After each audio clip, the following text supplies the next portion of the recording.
बिस्मिल्लाहिर्रहमानिर्रहीम। हज़रात, काफ़ी दिनों के बाद दरस बुखारी का दोबारा आगाज़ करते हैं। आज किताबुल अज़ान में से एक हदीस का मुताला करेंगे, बुखारी मारिफुल हदीस की हदीस का। और ये मारिफुल हदीस की हदीस नंबर 462 है और बुखारी शरीफ की तरतीब के लिहाज से ये 804 नंबर हदीस है। यहाँ पर इमाम बुखारी रहमतुल्लाह अलैह ने जो इसके ऊपर बाब बांधा है, यहवी बित्तकबीर हीना यसजुदु, कि जब एक आदमी सजदा करता है तो अल्लाह अकबर कहते हुए वो सजदे में झुकता है। अन अबी हुरैरत रज़ियल्लाहु अन्हु क़ाला काना रसूलुल्लाह सल्लल्लाहु अलैहि वसल्लम हीना यरफ़उ रासहु यक़ूलु समिअल्लाहु लिमन हमिदा रब्बना वलकल हम्द यदउ लिरिजालिन फ़युसम्मीहिम बिअस्माइहिम फ़यक़ूलु अल्लाहुम्मा अंजिल वलीद इब्न वलीद व सलमत इब्न हिशामिन व अय्याश इब्न अबी रबीअता वल मुस्तज़अफ़ीन मिनल मुअमिनीन अल्लाहुम्मा अशदुद वतअतक अला मुदर वजअलहा अलैहिम सिनीन कसिनी यूसुफ व अहलुल मशरिक़ यौमइज़िम मिन मुज़र मुखालिफून लहू रवाहुल बुखारी। हज़रत अबू हुरैरा रज़ियल्लाहु तआला अन्हु से रवायत है कि रसूलुल्लाह सल्लल्लाहु अलैहि वसल्लम जब रुकू से सर उठाते तो समी अल्लाहु लिमन हमिदा व रब्बना लकल हम्द कहते, रब्बना व लकल हम्द कहते। और बाज़ लोगों के लिए उनके नाम लेके दुआ करते और फरमाते कि ए अल्लाह वलीद इब्न वलीद और सलम इब्न हशाम और अय्याश इब्न रबिया और कमज़ोर मुसलमानों को कुफ़ार के जुल्म से निजात दे। ए अल्लाह कबीला मुदर पर अपनी गिरफ्त को सख्त कर दे और उन्हें कातसाली में मुब्तला कर दे, जैसा कि यूसुफ अलैहिस्सलाम के अहद में कात पड़ा था। उस ज़माने में अहले मशरिक़ में से कबीला मुदर के लोग आपके दुश्मन थे। तो यहाँ पर जो है ना, इमाम बुखारी रहमतुल्लाह अलैह ने जो उन्वान कायम किया है इसके ऊपर वो ये है कि यहवी, यहाँ पर जो है ना उन्वान के अंदर यहवी का लफ्ज़ आया है और इसको तर्जुमतुल बाब भी कहते हैं, उन्वान भी कहते हैं। अब यहवी का मतलब जो है ना, ऊपर से नीचे की तरफ जब पानी तेज़ी के साथ गिरता है तो उसको यहवी कहते हैं। तो इसका मतलब ये है कि इमाम बुखारी रहमतुल्लाह अलैह ये कहते हैं कि एक आदमी रुकू के बाद जब कौमे की तरफ खड़ा होता है और उसके बाद वो सजदे की तरफ जब जाता है तो वो तकबीर कहता है। हज़रत नाफ़े रज़ियल्लाहु ताला अन्हु फरमाते हैं कि हज़रत इब्ने उमर रज़ियल्लाहु ताला अन्हु जब सजदा करते तो घुटनों से पहले अपने दोनों हाथों को ज़मीन पर रखते और फिर उसके बाद अपने घुटने ज़मीन पर रखते। दरअसल इस उन्वान में इमाम बुखारी रहमतुल्लाह अलैह नबी अकरम सल्लल्लाहु अलैहि वसल्लम का वो तरीका बताना चाहते हैं कि नबी अकरम सल्लल्लाहु अलैहि वसल्लम सजदे में जाते हुए पहले ज़मीन पर हाथ रखते थे या फिर पहले अपने घुटने रखते थे। तो यानी दोनों तरीक़ों के मुताल्लिक़ अहादीस तो मरवी हैं और नबी अकरम सल्लल्लाहु अलैहि वसल्लम से दोनों चीज़ें जो है ना सहाबा इकराम ने रवायत की हैं। मसलन हज़रत अबू हुरैरा रज़ियल्लाहु ताला अन्हु फरमाते हैं कि जब तुम में से कोई शख्स, यानी नबी सल्लल्लाहु अलैहि वसल्लम ने फरमाया कि जब तुम में से कोई शख्स सजदा करे तो इस तरह से ना बैठे जिस तरह ऊँट बैठता है, लेकिन पहले हाथ रखे और फिर घुटनों को ज़मीन पर रखे। ये सुनन अबू दाऊद और सुनन तिरमिज़ी की रवायत है। तो इसमें जो है ना यहाँ पर यह कहा गया है कि घुटनों को जो है ना बाद में रखे, पहले हाथ को ज़मीन पर रखे। लेकिन बाज़ अहादीस ऐसी भी हैं कि जिसमें पहले घुटने के रखने की तरगीब मिलती है। मसलन सुनन अबू दाऊद और सुनन तिरमिज़ी शरीफ की एक हदीस है, ये हज़रत वाइल बिन हजर रज़ियल्लाहु ताला अन्हु से रवायत है। वो फरमाते हैं कि रसूलुल्लाह सल्लल्लाहु अलैहि वसल्लम जब सजदा करते तो दोनों हाथों से पहले घुटनों को ज़मीन पर रखते थे। यानी ये एक इंसान की यानी सेहत की अलामत है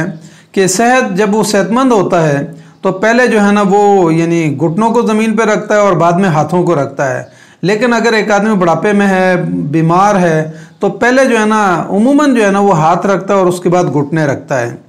इस हदीस में फरमाया कि जब नबी सल्लल्लाहु अलैहि वसल्लम रुकू से उठते तो कुछ लोगों के नाम, यानी इस जो हदीस को आज हम मुताला कर रहे हैं, इस हदीस में ये बात भी फरमाई कि नबी अकरम सल्लल्लाहु अलैहि वसल्लम जब रुकू से उठ के खड़े हो जाते, कोमा में होते, तो उस मौके पे कुछ लोगों के लिए दुआ करते और कुछ कुफ़ार के लिए बद्दुआ करते। और यहाँ पर यह भी फरमाया कि यानी कुछ लोगों के नाम लेके जो है ना उनके लिए दुआ करते और कमज़ोर मुसलमानों के लिए दुआ करते और कुफ़ार के नाम, उनके कबीलों के नाम लेके जो है ना उनके लिए बद्दुआ फरमाते हैं। इस हदीस में नबी अकरम सल्लल्लाहु अलैहि वसल्लम ने वलीद बिन वलीद के बारे में दुआ फरमाई।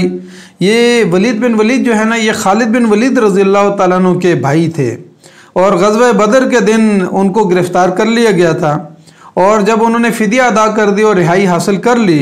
तो उसके बाद उन्होंने इस्लाम कबूल किया। तो उनसे पूछा गया कि आपने फ़िदिया भी अदा कर दी और बाद में इस्लाम भी कबूल कर लिया, तो अगर पहले ही आप इस्लाम कबूल कर लेते तो आपकी फ़िदिया की रकम बच जाती। तो उन्होंने कहा कि नहीं, मैं यानी अपने ऊपर ये ताना नहीं लेना चाहता था कि मैंने जो है ना कैद की खौफ की वजह से इस्लाम कबूल किया है, इसलिए मैंने कैद के बदले में फ़िदिया अदा किया और उसके बाद मैंने इस्लाम कबूल किया। और नबी अकरम सल्लल्लाहु अलैहि वसल्लम इनके लिए अक्सर जो है, जब ये कैद थे तो इनके लिए जो है ना यानी रुकू के बाद खड़े होकर इनके लिए दुआ फरमाते हैं। दूसरे नंबर पर जो यहाँ पे नाम आया है सलमा बिन हशाम बिन मुगीरा, ये अबू जहल के भाई थे और ये बहुत पहले इस्लाम कबूल कर चुके थे। इस वजह से अबू जहल ने उनको बहुत सताया और तकलीफ़ें दी और उनको जो है ना कुरैश, यानी जिस वक़्त मदीना मुनव्वरा हिजरत करके आ गए अहले ईमान, तो उन्होंने जो है ना इनको रोक रखा था। और फिर ग़ज़वा खंदक के मौके पे और उसके बाद जो है ना वो हिजरत करके मदीना मुनव्वरा तशरीफ़ लाए। तीसरे नंबर पर नबी सल्लल्लाहु अलैहि वसल्लम ने अयाश बिन अबी रबिया का नाम लिया और ये अबू जहल के माँ की तरफ से भाई थे, यानी इनके वालिद अलग थे और फिर इनकी यानी वालदा और अबू जहल की वालदा जो है वो आपस में जो है ना यानी सगे भाई थे माँ की तरफ से। ऐसे भाई को जो है ना अहयाफी भाई कहा जाता है। ये भी बहुत पहले इस्लाम ला चुके थे, लेकिन अबू जहल ने इनको भी कैद कर रखा था और इनके ऊपर भी बड़ा जुल्म किया। इस तरह नबी सल्लल्लाहु अलैहि वसल्लम जब कुनूत नाज़िला पढ़ते थे, यानी कोमे में से खड़े होकर, कोमे में खड़े होकर, तो नबी सल्लल्लाहु अलैहि वसल्लम जो है ना मुसलमानों के लिए अल्लाह के हुजूर जो है ना वो दुआ करते और जो कमज़ोर मुसलमान थे उनके हक़ में दुआ करते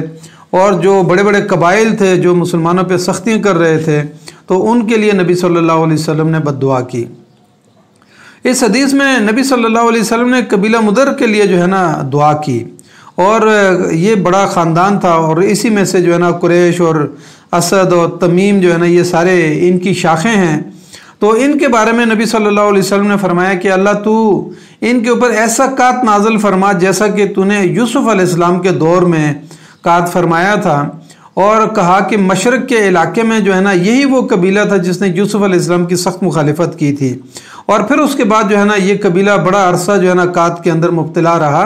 और फरमाया कि अल्लाह तू इनको दोबारा से कात के अंदर जो है ना मुब्तला कर दे और इनको। और फिर नबी सल्लल्लाहु अलैहि वसल्लम की दुआ के नतीजे में ये कबीला जो है ना बहुत मुश्किलात का जो है ना शिकार भी रहा।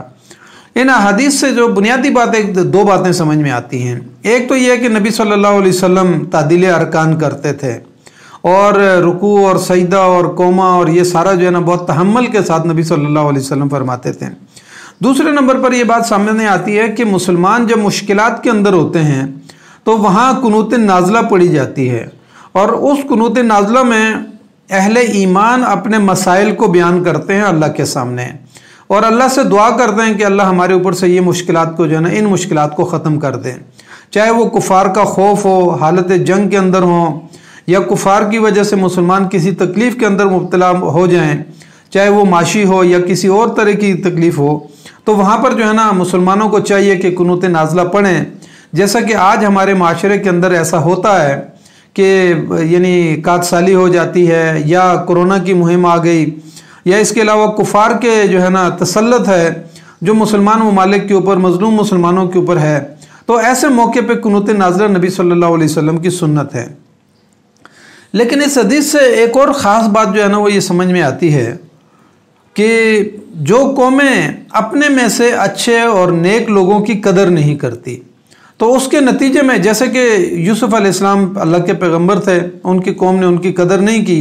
और उनके भाइयों ने उनकी कदर नहीं की और फिर उनके बाद उसको कुएं में डाल दिया। तो वहाँ से जो है ना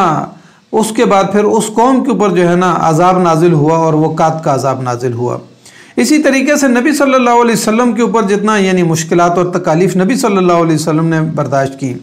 इसी तरीके से आज के इस दौर में इस माशरे में अमानतदार, दयानतदार और अखलाकी लिहाज से फाइक लोग मौजूद हैं, लेकिन अगर कौम उसके बावजूद उनको जो है ना नज़रअंदाज करती है, उनकी अमानत और दयानत की कदर नहीं करती, तो उसके नतीजे में फिर जो है ना अल्लाह ताला कौम के ऊपर इज्तिमाई अजाब मुसल्लत करता है। चाहे वो कोरोना की सूरत में हो, खुशक सालियों की सूरत में हो, उनकी जो है ना यानी पैदावार को कम करने की सूरत में हो, या बाहमी इख्तलाफात की सूरत में हो, या बाहमी कत्ल मुकातले की सूरत में हो, या कुफार का खून जो है ना कुफार का खौफ उनके ऊपर मुसल्लत हो जाए,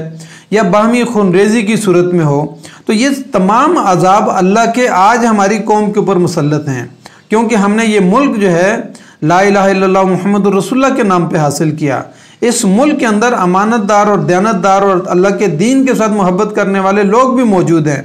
लेकिन उसके बावजूद हमारे अवाम जो है अपने ऊपर माशरे के बदतरीन लोगों को जो है ना मुसल्लत करती है और उसके नतीजे में अमानतें जो है ना कौम की उनके हवाले करती है। उसका नतीजा ये है कि आज अल्लाह का अजाब हमारे ऊपर मुसल्लत है। इसलिए हम अल्लाह से दुआ करते हैं कि अल्लाह तू हमारी कौम को भी समझ अता फरमा, हमारे इदारों को भी समझ अता फरमा, ताकि वो माशरे के अंदर अमानतें अहल और